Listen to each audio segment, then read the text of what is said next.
நடிகர் திலகம் சிவாஜி கணேசன் வீடு ஏலம். பிரபு பேர்ல சிவாஜி எழுதியிருக்காராம். அந்த வீடு அப்பா என் பேர்ல எழுதியிருக்காருன்னு எல்லாம் வணங்குகிற நடிகர் திலகம் சிவாஜி கணேசன் வீடு ஏலம் போக விட மாட்டேன்னு அது என் பேர்ல தான் இருக்கு.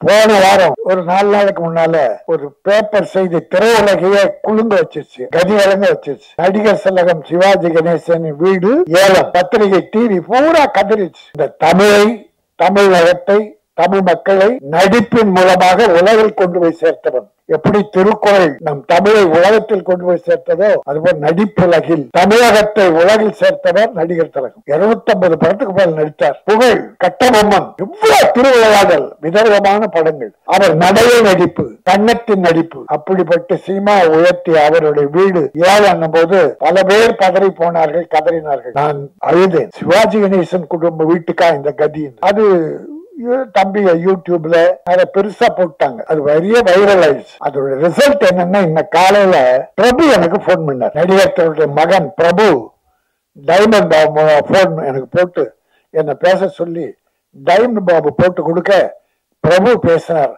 அண்ணே, உங்க பேச்சை கேட்டு நான் அழுதுட்டேன். எங்க அப்பாவுக்கு இப்படி ஒரு பேரு ஏலம்னு வரணும் அப்படின்னு நீங்க பேசுறது அழுதுட்டேன்னு அவர் சொன்ன வார்த்தைகள். ஆனா இத உண்மை பாதிதான். என்ன அந்த வீடு அப்பா என் பேர்ல எழுதியிருக்காருன்னு பிரபு பேர்ல சிவாஜி எழுதியிருக்காராம். இதை எப்படியோ மாற்றி என்ன பண்ணிருக்காங்கன்னு அதெல்லாம் நான் சொல்ல விரும்பல.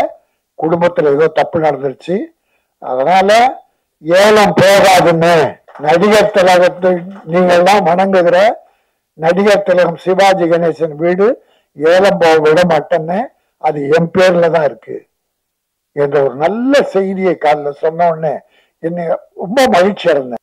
மாடன் என்பது குல தெய்வம் அல்லது கிராமத்து காவல் தெய்வம் எல்லைச்சாமி ஒவ்வொரு கிராமத்திலும் உண்டு.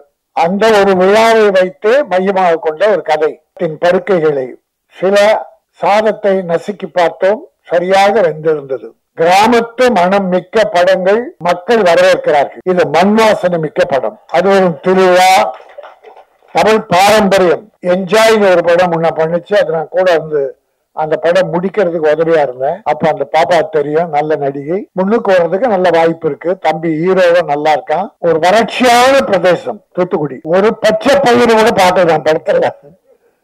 ஒரு பயிர் நல்லா வளைஞ்சிருக்கு, பச்சை பச்சைன்னு இருக்கு. அப்படியே ஒரு பஞ்சத்தில் அடிப்பட்ட கிராமத்துல போய் எடுத்திருக்காங்க. கதைக்கு சரியான இடம் போல் இருக்கு. அதை விட நம்ம சகோதரர் சொன்னார் 30 நாள்ல படம் முடிக்கிறேன்னு 23 நாள்ல முடிச்சார். தம்பி நீங்க நல்லா இருப்பீங்க, டைரக்டர் நல்லா இருப்பீங்க. ப்ரொடியூசர் மனு நோவ கூட சார். உங்க கொண்டாடுற படத்தை சில பாவிங்க, சிலர் எல்லாரும் இல்ல, அதாவது ஒரு 60-70% தயாரிப்பாளர் நல்லா இருக்கணும்னு கேமரா முன்னால் நின்று சின்சியரா பண்ணி கொடுக்கறாங்க. சின்சியரா சிக்கனமா படம் எடுத்து கொடுக்கறாங்க. ப்ரொடியூசர் நல்லா இருக்காரு, டைரக்டரும் நல்லா இருப்பாரு. அப்படிப்பட்ட டைரக்டர் நல்லா இருப்பாங்க என்பது தம்பிக்கு ரொம்ப நல்லா தெரியும். ஆகவே இந்த படம் எனக்கு ரொம்ப பிடிச்சிருக்கு. நாங்க ரொம்ப நாளாவே ஒரு சிட்டி லவ், ஃபைட்டு, வெஞ்சன்ஸ் அந்த மாதிரி படமே ட்ரெய்லர் பார்த்துட்டு இருந்தோம். ஒரு 6 மாசத்துக்கு அப்புறம் இப்போ ஒரு அருமையான கிராமியம் படத்தை பார்த்தோம். மிக்க மகிழ்ச்சி. படம் நல்லா இருக்கு. இதுல எல்லாருக்கும் லைஃப் கிடைக்கணும் என்று இறைவனை நான் வேண்டுகிறேன்.